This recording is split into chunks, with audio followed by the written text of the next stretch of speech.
So, what's up sa inyo no, mga kaibon no? August 19 ngayon, 2024 no, update ko lang kayo na. So, bali, naubos na rin pala yung mga paot kong opa. Naubos na. So, bali, yung mga kumuha ay hindi buraot. Okay? Tamang presyo tayo, tamang alaga.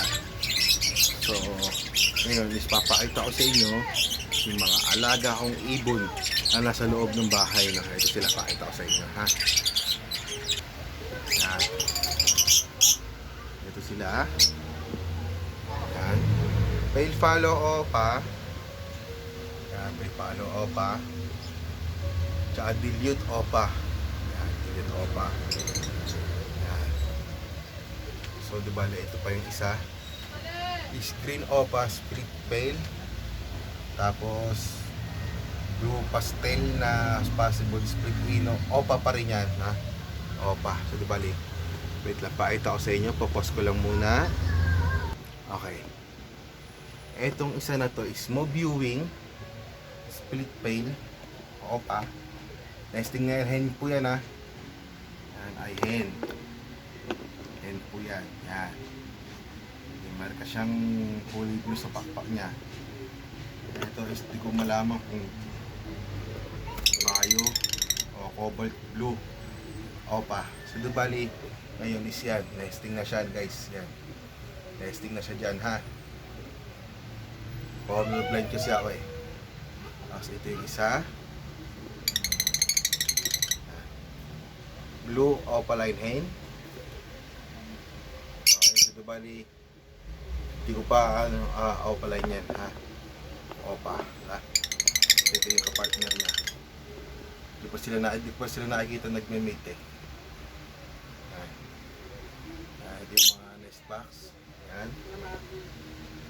So, update ko lang kayo. Yan.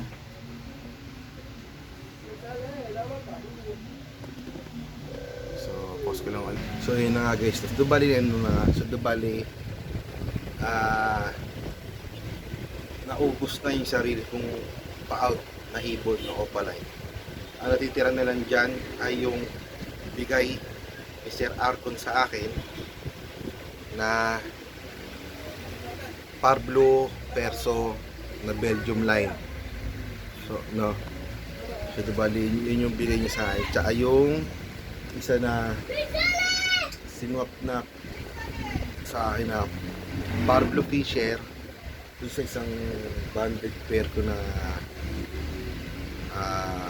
opaline. So bali yung kasi doon sa banded pairs kinuha niya, binigyan ko siya ng isang deal para lahat ng opaline is meron na siya at mawala yung fisher sa kanya na puro opaline yung nandun sa kanya. So bali ang advice ko lang doon sa mga kapwa ko breeder na minsan is nagbebenta rin ng sarili nilang ibon is yung hayaan nyo na pumunta yung mga potential buyer ninyo sa ipunan ninyo at hayaan ninyo sila na mag-decide kung ano yung kukunin sa inyo at kailangan ay i-explain ninyo kung alin dun yung banded pair at kung sa alin sa banded pair na yon ay proven. Okay, bali hayaan nyo sila ganun. Tapos kailangan open kayo sa mga ibang bagay. Tulad ng yung isa ba dun is for open for swap, ganon, mga ganon. Kaya tawag dito, bigyan nyo rin sila ng assurance na yung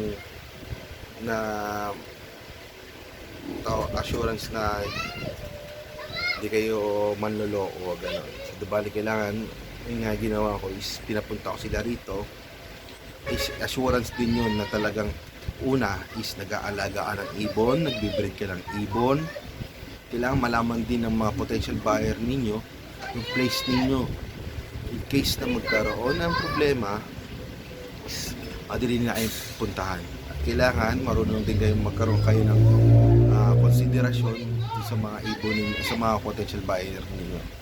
Hindi yung puro kayo lang kayo benta pera o pera na lang din ang laban. Walang ganon, Brad.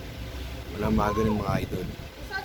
So di bali sa ngayon ay hinihintay ko na lang na mag-breed yung mga ibong ko ngayon guys. So di bali yun. So di bali ngayon is ang nasa labas yun yan, Parblo Fisher, tapos yung sa Parblo Perso na Belgium line, daan dalawang ka-athlete. So di bali ito lang is bumili ako ng dalawang padlock ball kasi bala ko nga sana is kapag naparami ko itong iba gusto ko ilalagay sa labas at ipapadlock ulit kasi maraming mga bagay-bagay rito na hindi maganda sa labas namin. Ito bali lahat ng imitation ko is sa loob ng bahay para iwas na rin sa mga daga, langgam at pusang nandadagit. So di bali ngayon sila yan. Yan nga. Yan. Kita niyo yan? Yan sila guys. 4 na breeder lang meron ako guys ha. 4 na breeder lang. Yan sila. Tatabi. Yan. Yan lang. Maraming salamat po sa inyo mga kaibon.